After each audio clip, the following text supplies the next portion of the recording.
খেতুর ধামে প্রথম পা রাখা মানে কোনো পর্যটন কেন্দ্রে আসা নয়, বরং নিজের অহংকারকে বিসর্জন দিয়ে বিনয়ের সাগরে ডুব দেওয়া। আর সেই বিনয়ের সাগরে আমরা আজকে ডোবার জন্য উপস্থিত হলাম। এই প্রথম আমরা এখানে এসেছি। কথায় আছে তীর্থের ডাক আসলে সেখানে পৌঁছানো যায় না, তাই আজ অবশেষে সেই ডাক আসলো। আমি আজ দাঁড়িয়ে আছি ভক্তির এক মহাপীঠ রাজশাহীর প্রেমতলীর শ্রী শ্রী নরোত্তম দাস ঠাকুরের পবিত্র খেতুর ধামে। এখানে পা রাখা মানেই বাতাসে এক অদ্ভুত শান্তি অনুভব করা। যে মাটিতে নরোত্তম দাস ঠাকুরের মতো মহাপুরুষের জন্ম, সেই মাটির ধূলিকণা গায়ে মাখা মানেই নিজের ভেতরকার অস্থিরতাকে বিসর্জন দেওয়া। প্রথমবার এখানে এসে মনে হচ্ছে যান্ত্রিক জীবনের বাইরেও প্রশান্তির এক বিশাল জগৎ রয়েছে।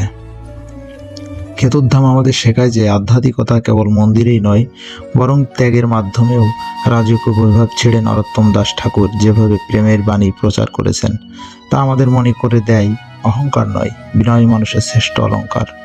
প্রথম পদার্পণে এই শিক্ষাটি আমার হৃদয় গেঁথে গেল। এখানে 6টি স্তম্ভ রয়েছে, বিভিন্ন ঠাকুরের মূর্তি সহ। খেতুর ধামের প্রাণ হলো এখানকার 6টি বিগ্রহ। বলা হয় 1582 খ্রিস্টাব্দের সেই ঐতিহাসিক খেতুরি মহোৎসবে শ্রী নরোত্তম দাস ঠাকুর স্বহস্তে 6টি মন্দির ও বিগ্রহ প্রতিষ্ঠা করেছিলেন। এই বিগ্রহগুলো স্থাপনের মাধ্যমে তিনি বাংলার বৈষ্ণব সমাজে এক পরিবর্তনের ডাক দিয়েছিলেন। এখানে স্থাপিত 6টি বিগ্রহের নাম হলো গৌরাঙ্গ, বল্লভীকান্ত, শ্রীকৃষ্ণ, ব্রজমোহন, রাধাকান্ত, রাধামোহন। প্রতিটি নামের সাথে জড়িয়ে আছে গভীর ভক্তি আর প্রেম। এই 6টি বিগ্রহ যেন ভক্তির 6টি ভিন্ন রূপ। কথিত আছে যখন এই বিগ্রহগুলি স্থাপন করে সংকীর্তন শুরু করেছিলেন, তখন স্বয়ং শ্রী চৈতন্য মহাপ্রভু তার পার্শ্বদের নিয়ে সেখানে আবির্ভূত হয়েছিলেন। তাই ভক্তদের কাছে এই 6টি বিগ্রহ কেবল পাথরের মূর্তি নয়, বরং স্বয়ং ভগবানের জীবন্ত উপস্থিতি। প্রথমবার এই মূর্তিদের সামনে দাঁড়ালে এক অলৌকিক প্রশান্তি হৃদয়কে স্পর্শ করে যায়। এই প্রতিটি মন্দিরের দেওয়ালে যেন নরোত্তম দাস ঠাকুরের ত্যাগের কথা লেখা আছে।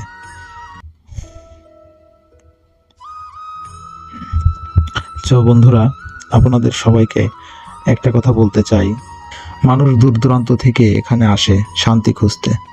আমরাও আজ প্রথমবার এসে বুঝলাম কেন এই ধামকে ভক্তির কেন্দ্রবিন্দু বলা হয়।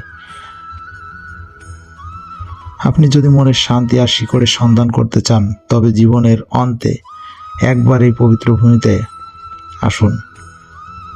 জয় রাধে। যারা সনাতন ধর্ম অবলম্বী, অবশ্যই একবার হলেও এই ধামে আসুন। এই ধাম থেকে ঘুরে যান। ধামটা